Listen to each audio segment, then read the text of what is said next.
जय Malhar news चॅनलच्या सर्व प्रेक्षकांना सपना चौधरीचा नमस्कार। आदिवासी भागातील आरोग्य सेवांच्या बळकटीकरणासाठी राज्यस्तरीय अंमलबजावणी समिती गठीत। नंदुरबारच्या जिल्हाधिकारी डॉक्टर मिताली सेठी यांच्याकडे अध्यक्ष म्हणून राज्यस्तरीय समितीची धुरा।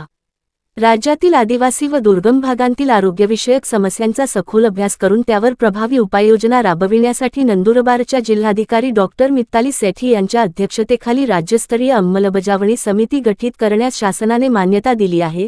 सार्वजनिक आरोग्य विभागाच्या 6 मे 2026 रोजी निर्गमित शासन निर्णयानुसार ही समिती पुढील 3 वर्षांसाठी कार्यरत राहणार आहे।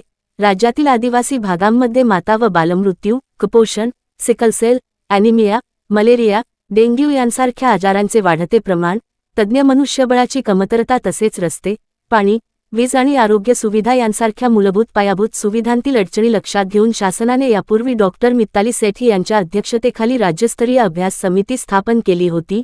या समितीने आदिवासी बहुल जिल्ह्यांमध्ये प्रत्यक्ष क्षेत्रभेटी, विविध विभागीय अधिकाऱ्यांशी चर्चा, स्वयंसेवी संस्था व तज्ज्ञांशी संवाद साधून सविस्तर अभ्यास केला होता। तसेच देशातील इतर आदिवासी बहुल राज्यांनाही भेटी देत तेथील उपाययोजनांचाही अभ्यास करण्यात आला होता।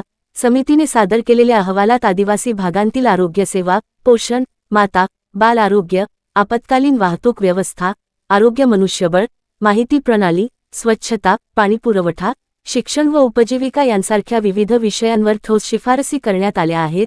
या शिफारसींची प्रभावी अंमलबजावणी करण्यासाठीच आता स्वतंत्र राज्यस्तरीय अंमलबजावणी समिती गठीत करण्यात आली आहे।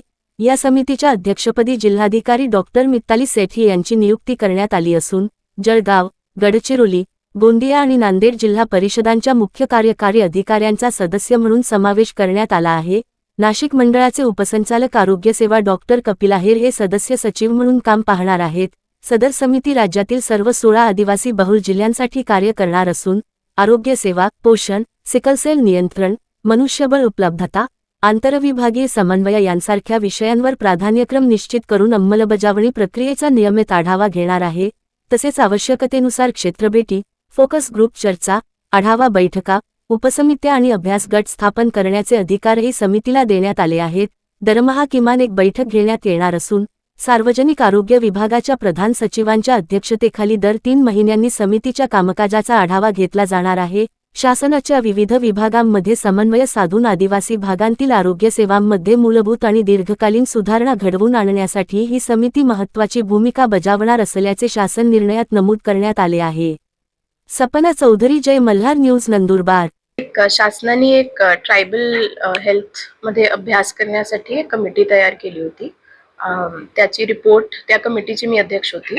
त्याची रिपोर्ट आम्ही 9 फेब्रुवारी 2026 ला शासनाकडे सादर केली आहे। त्या रिपोर्टमध्ये बऱ्यापैकी रेकमेंडेशन्स आहेत, जवळपास 60 to 70 रेकमेंडेशन्स आहेत जे वेगळे वेगळे व्हर्टिकल्स मध्ये आम्ही सजेस्ट केली आहे। आता त्याच रेकमेंडेशन्सची जी अंमलबजावणी करायची आहे स्टेट स्तरावर, त्यासाठी एक शासनाने राज्यस्तरीय अंमलबजावणी कमिटी तयार केली आहे। त्यामध्ये जी सेम कमिटीचा जे स्ट्रक्चर होता त्यापैकी काही लोकांना त्यामध्ये पण ॲज अन अध्यक्ष माझ्याकडे अजून 5 मेंबर्स आहेत आणि पुढचे 3 वर्षांसाठी ही कमिटी कार्यरत राहील। भरपूर जे सजेशन्स आता आपल्याला स्टेटला द्यायचे आहे त्यामध्ये हा पॉसिबल राहील की डायरेक्टली सेक्रेटरी सरांकडे this committee can put up proposals आणि स्टेट लेवलवर काय काय आपल्याला डेटा मॅनेजमेंट मध्ये किंवा ड्रग सप्लाय मध्ये किंवा HR मॅनेजमेंट मध्ये काय काय आपल्याला जे आपण बेसिकली रेकमेंडेशन्स दिले आहे त्याचीच इम्प्लिमेंटेशन आपल्याला कशी करायची आहे ते पूर्ण करणं आता शक्य होईल। आणि पॉसिबली डेटा मॅनेजमेंटचा एक प्रोजेक्ट ऑलरेडी आम्ही सुरू केलाय आता राज्यस्तरावर। तर या कोऑर्डिनेशनमुळे आमची अपेक्षा आहे की पुढचे 1-2 वर्षात भरपूर गोष्टी चेंज होतील। आणि आपले पण जर काही सजेशन्स आहेत, आपल्याला वाटेल की आपण कोणते तरी आरोग्य क्षेत्रात सजेशन सुचवायला इच्छित आहात, तर आपण माझे नंबरवर मला कृपया करून प्लीज मेसेज करा।